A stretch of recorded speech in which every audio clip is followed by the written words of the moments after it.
Today, we continue the events of our interesting story, the story of the cursed village, the village of Amalward, and we saw in the previous part the emergency meeting that took place in Hassan's house, and the state of astonishment and amazement that everyone was in.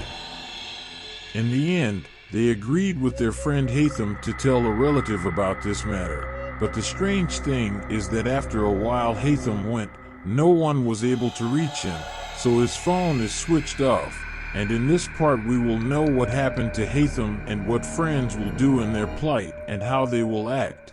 Come on Coffee Beans.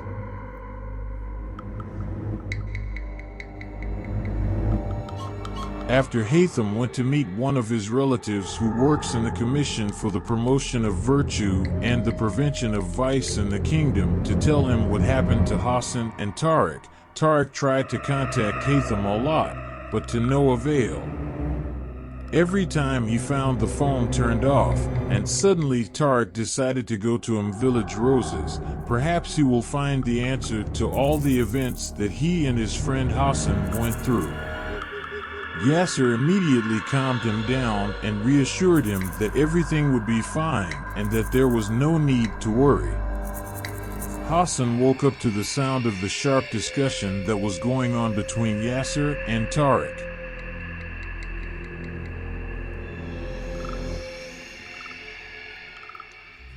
Hassan said, "What is there? What is happening?" Yasser said, "Look at your crazy friend. He wants to go to the house of the shepherd Salem." Hassan looked at him and said, "Calm down, Tariq. Where is Haytham? Has he not returned yet?" Tariq said, "No, he hasn't returned and his phone has been switched off since he left the house." Hassan said, "Well, don't worry, I will call his house to see where he is. I had a paper with his house number, but where is the phone?" Everyone started looking for Hassan's phone, but it was not found. Even Tariq tried to call Hassan's phone. Perhaps it was making a sound, but there was no trace of the phone.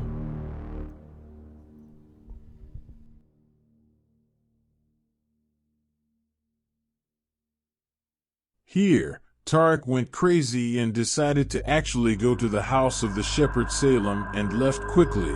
Here Hassan said, "Please, Yasser, correct that madman and prevent him from going to that village, as this will endanger his life. Get away from me, Yasser. I will not change my decision to go to the house of shepherd Salem. I am sure that all the answers I am looking for will be found there in that cursed barn that I entered and which I was in the dream I saw. Just let me go."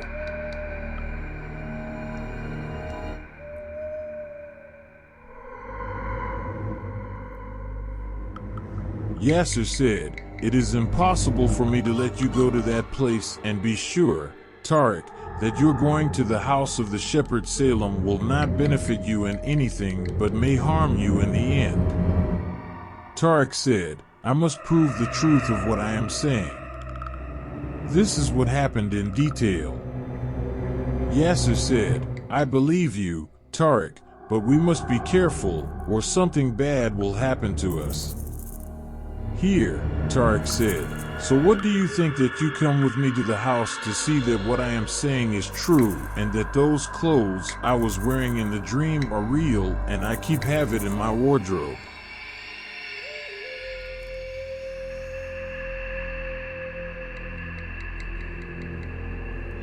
Yasser said, "Well, I will go with you.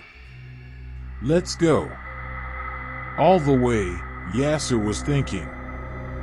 From the beginning, he saw that the story of the clothes in the dream was not logical, but despite that, he did not want to deny Tariq's statement until he saw those clothes himself. But the question that was Yasser is baffled, and he has not found any answer yet. Why did nothing happen to him, even though he entered the barn to check on Tariq? This question and many other mysterious things that were circulating in Yasser's mind at that time and which Yasser thought he might solve when he sees those clothes that Tarek says about may in the end be preparations.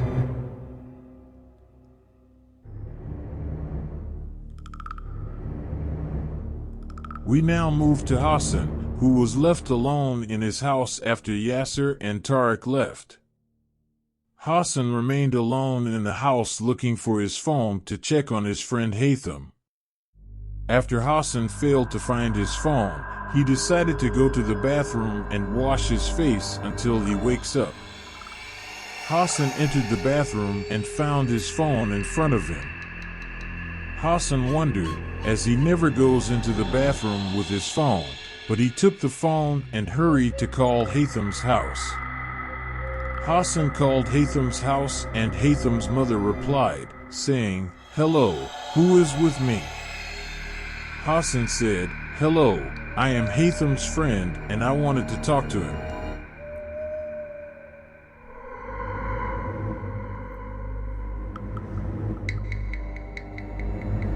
Haytham's mother said, "Haytham is not here. He left the house this morning." Hassan felt afraid, but this fear dissipated when he saw Haytham in front of him. Hassan said, "Well, he came now. I just thought he came home. Thank you very much." Then Hassan said to Haytham, "Where were you? We were very afraid for you," and suddenly Haytham turned his back and went out. Hassan followed him and said, "What is wrong with you, Haytham? Are you okay?" For the second time, Haytham did not say a word. We go back to Yasser and Tarek, as they both, and shortly before reaching Tarek's house, noticed that the road was very crowded with pedestrians.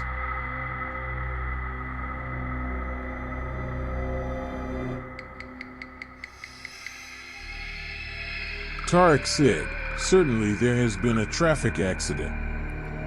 Yasser said, "Come closer, Tarek, so that we may see what happens." Indeed, Tarek got a little closer, and the great shock was when Yasser and Tarek saw that the car that the police removed from the road was the same type as Haytham's car. Tarek shouted loudly, "Isn't that Haytham's car, Yasser?" Yasser said, "Yes, it is the same type." Tarek said, "I am a friend of the driver of this car.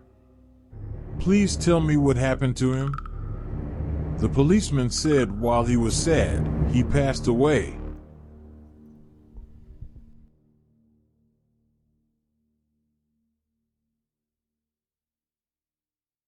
Tears streamed from Tarek's eye as he said, "It is impossible for Haytham to die. It is impossible for my friend to die."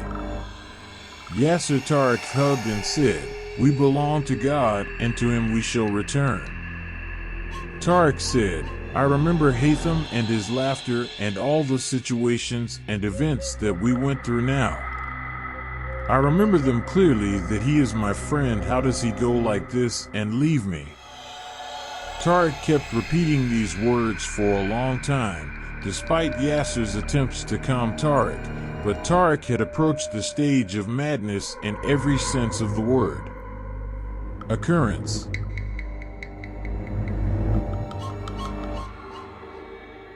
Both Yasser and Tarek got into the car, and suddenly Tarek heard the sound of an incoming message on his phone. Tarek looked at his phone, and the surprise was, suddenly the color of Tarek's face turned yellow from the horror of the message he saw. Yasser said, "What is there? What do you see, Tarek?" Yasser took the phone to see the content of the message and was dumbfounded by the sight, as he saw that the message was a picture of Hassan while he was hanging in the water of his house.